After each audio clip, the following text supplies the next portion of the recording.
Salam alaikum. Donc, après avoir terminé le cours sur l'importance des mesures chimiques, on a commencé des exercices sur les grandeurs physiques liées aux quantités de matière. Donc, on a fait l'exercice numéro 1 dans la vidéo précédente. Maintenant, on fait l'exercice numéro 2. Bon, l'énoncé. Le volume molaire dans les conditions de l'exercice est Vm est égal à 25 litres mol, voilà, Vm égale 25 litres par mol. Voilà, c'est le volume molaire des gaz.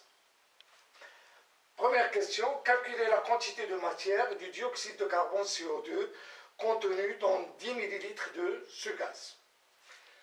Deuxième question, calculer le nombre de molécules du dioxyde de carbone dans ce volume. Troisième question, calculer la masse de 10 ml du dioxyde de carbone. Quatrième question, en déduire la masse volumique du dioxyde de carbone gazeux. On donne la masse molaire atomique du carbone, 12 grammes par mol. La masse molaire atomique de l'oxygène, c'est 16 grammes par mol. Et la constante d'Avogadro, ou bien le nombre d'Avogadro, est 6,02 10 puissance 23 mol moins 1. Bon, on passe tout de suite à la solution. Voilà. Bon, pour la question numéro 1, donc pour vous, essayez de faire pause à la vidéo, travailler l'exercice, puis ensuite voir la solution. Donc, première question. Calculer la quantité de matière du dioxyde de carbone CO2 contenu dans 10 ml du gaz.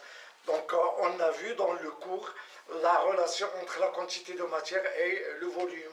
Donc, à savoir que N est égal, voilà, N est égal à V sur le volume molaire. Donc, lorsqu'on écrit le volume molaire, il est le même pour tous les gaz, quel que soit le gaz, le volume molaire est le même. Il ne dépend que des conditions de la température et de la pression. Il ne dépend pas de la nature du gaz. Donc, quel que soit le gaz, la valeur du volume molaire dans les conditions de cet exercice est 25 litres par mol. Donc, on vous demande de calculer le volume. Donc, le volume V est égal à N fois le volume molaire. Donc, application numérique.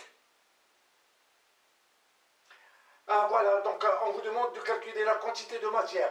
Voilà, calculer la quantité de matière du dioxyde de carbone contenu dans 10 ml. Excusez-moi. Donc, vous avez le volume et on vous demande de calculer la quantité de matière. Donc, N, à quoi est égal? À application numérique. N est égal à 10 ml. Donc, 10 ml. Le volume molaire, il est donné en litres par mol. Le volume là, c'est 10 ml, il faut le convertir en litres. Donc ça nous donne 10 à la puissance moins 3 litres. Sur le volume molaire, c'est 25 litres par mol. Et tout calcul fait vous donne N égale 4 10 puissance moins 4 mol.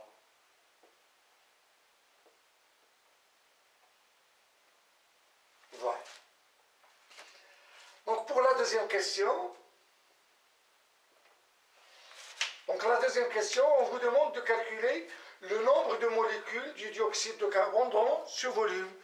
Donc on a déjà vu dans le cours la relation entre la quantité de matière et le nombre d'entités chimiques d'une espèce chimique. Voilà, donc là, l'espèce chimique qu'on a, c'est le dioxyde de carbone. Et les entités chimiques, ce sont des molécules de CO2. Et la relation entre la quantité de matière et le nombre de molécules, c'est N, à quoi est égal à N sur Na. Voilà, on sait qu'une mole de molécule contient Na molécules. Voilà, une mole de molécules contient Na molécules. Donc, pour savoir le nombre de moles de molécules, il suffit d'écrire N est égal à grand N sur Na. Ça veut dire que dans N, il y a combien de Na? Et ça nous donne le nombre de moles. Donc, N voilà, est égal à N sur NA. Donc ceci implique que N est égal à N fois NA. Application numérique. N égale. Donc on a N, c'est 4, 10 puissance moins 4. Et NA, c'est 6,02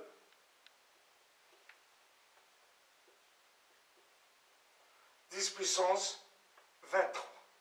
Donc on trouve N égale, donc tout calcul fait nous donne N égale presque 2,41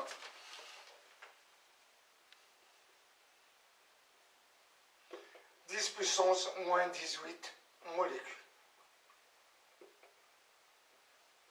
Voilà.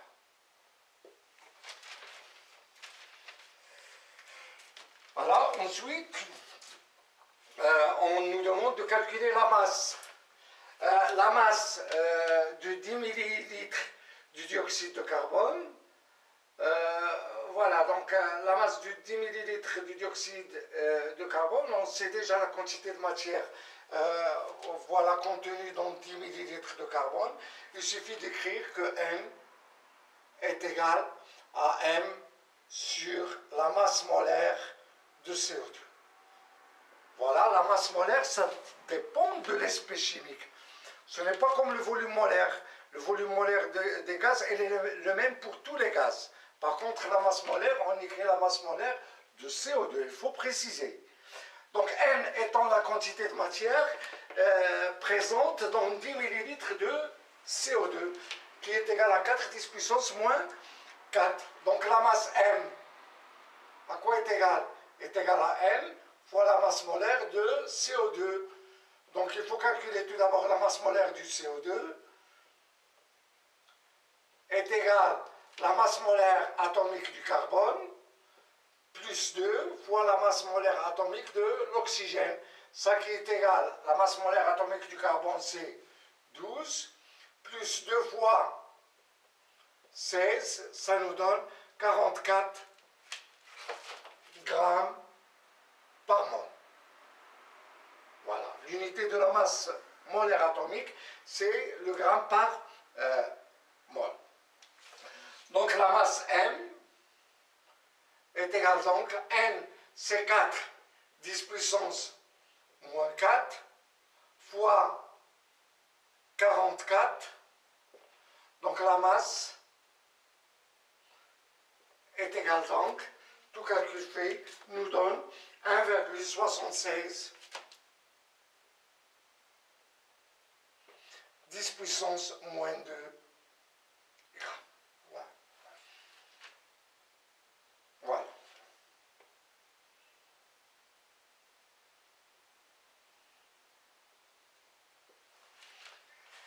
Quatrième question, on déduire la masse volumique du dioxyde de carbone. Donc quatrième question, la masse volumique, donc ρ, à quoi est égal à M sur V. Bon, on a le volume 10 millilitres et sa masse c'est 1,76 10 puissance moins 2 grammes. Il suffit de faire l'application numérique. Donc ça veut dire que ρ est égal à quoi? Est égal, la masse c'est 1,76 10 puissance moins 2 et la masse c'est 10 millilitres, voilà. Ça c'est grammes, on va la laisser 10 millilitres.